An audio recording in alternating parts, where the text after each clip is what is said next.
Hi everyone, today I'm going to be making an oil painting and I'm going to demonstrate the process of underpainting in acrylics first.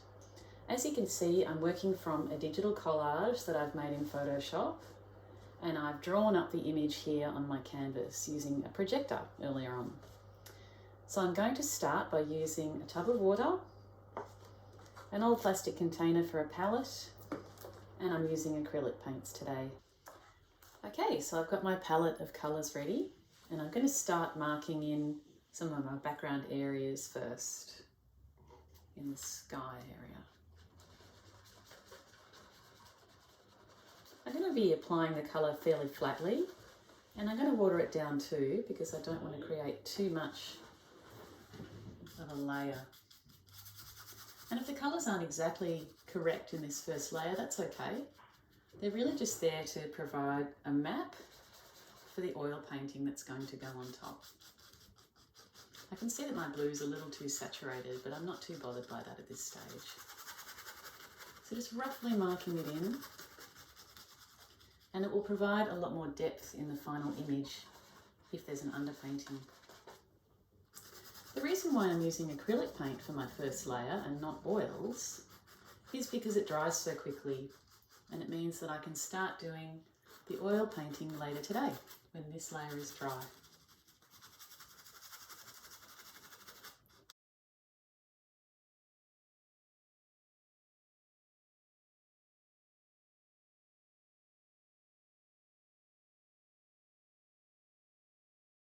So I've painted in my background colours. As you can see, they're really quite rough because the next layer in oil paint will smooth all of those edges out. You can see how I've sort of blurred the edges a little bit as well because the source image I'm using has a sort of soft focus background. So I'm trying not to get too sharp with my edges so I can achieve that in the oils over the top. So I'm going to start painting the dog now, and I've left that till last because I want his lines to be nice and sharp focus. So I can do that and paint over these messy edges with my next layer of acrylics. You can see I've marked out where all the shadows are going to go, and the way that I've marked it out is really light with a grey lead. If you press too hard, you can sometimes see the grey lead ghosting through the paint, and it's kind of hard to get rid of, so it's good to start with a really light application of the grey lead there. So I'm going to use some smaller brushes to paint with finer detail and work on the dog. I might even zoom in a little bit on my image so I can get closer detail.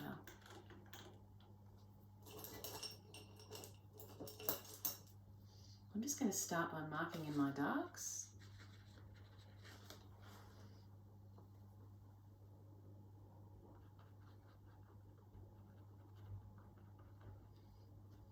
And I might choose an even sharper brush than that.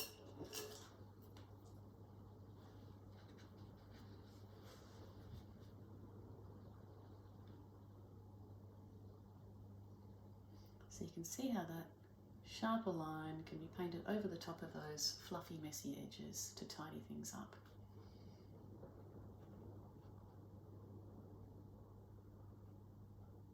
Pause merely.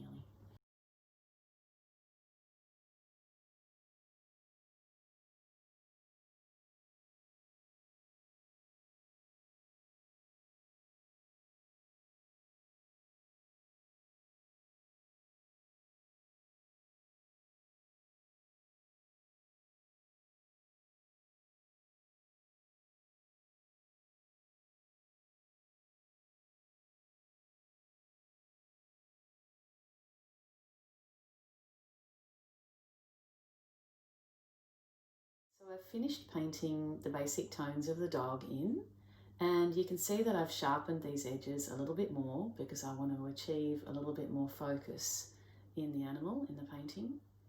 So when it comes to the oil layers, I'll be able to blend a little bit more and get a shinier feel on the coat of the animal. I'm going to let this dry and I'll come back in about 20 minutes to paint the oil layer. See you then.